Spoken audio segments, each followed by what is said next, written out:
Hey, welcome back to Rolling with Riggs. I know it's been a little bit of a long time, but thank you for subscribing and staying tuned. Today we're going to talk a little bit about break falls. These are super important, not just for jiu-jitsu, but I think like every martial art. We get these from judo. I practiced these in wrestling as a kid. Today we're going to talk about a couple of different variations we can do and how we can practice them with a partner as well. So whenever we do our break falls, there's kind of a couple of different ways. We either fall to our side, we fall back, or we fall forward. All right. So the first one we're going to do is when we fall to our side. The easiest way to kind of work these in and start practicing these is think we're in a squat, like, we're trying to sit in a chair. All right.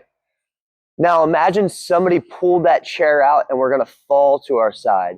Whenever I fall to my side, my leg is going to kick out as I slap down to the mat. My whole side falls to the mat at the same time so I can avoid injury. Think we're trying to disperse our weight as evenly as possible as we fall. So I'm here. All right. Notice how I breathe out when I fall. I don't want to hold my breath or try to keep air in my lungs, because then I'll knock the wind out of me. And if you've ever had that happen, it's pretty rough. We're going to act, like we're trying to sit back in a chair and somebody took it out from underneath us. Oh no. We fall to our side, we slap the mat as we breathe out. All right. And once you feel a little comfortable, like, this is fine. This isn't hurting or anything. Start to work up from a higher level, because we're not always sitting down when they're throwing us. We're usually a little bit higher. So I'm here, boom.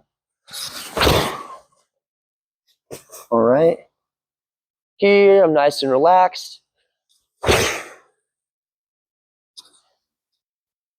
Notice how my head is always tucking my chin to my chest so it doesn't hit the mat.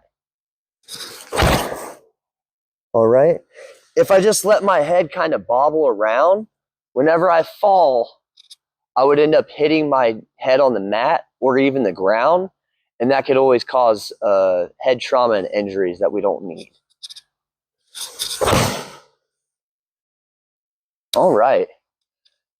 So now, just keep practicing those side falls. Remember, we don't want to fall on like our elbow. We could always hurt our arm that way. We don't want to fall just on our ribs. We want to try to disperse as evenly as possible. All right.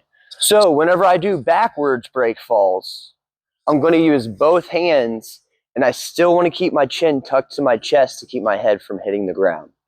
So I'm here. Once again, it's like I'm sitting in a chair, but this time I tripped. All right. Once again, as you can see from the side, I keep my chin tucked to keep my head safe whenever I fall.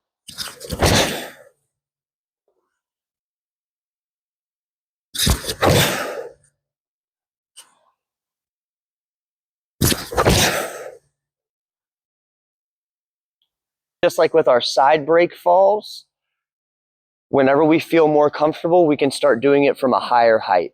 So I would normally start down here whenever I fall backwards, and I'll work all the way up to here.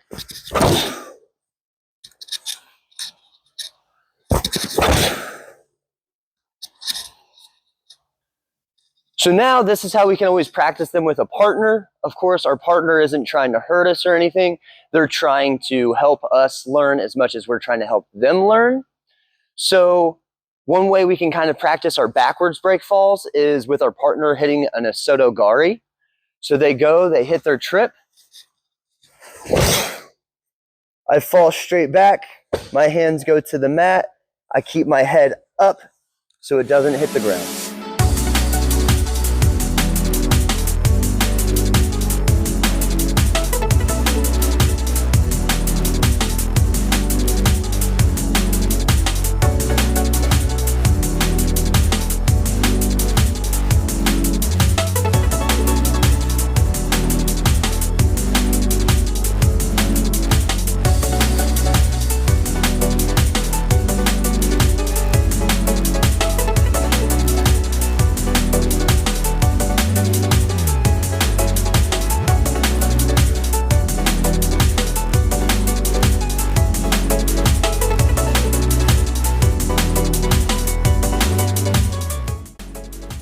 All right, thanks for watching today. If you have any comments, anything you'd like to see, please comment down below.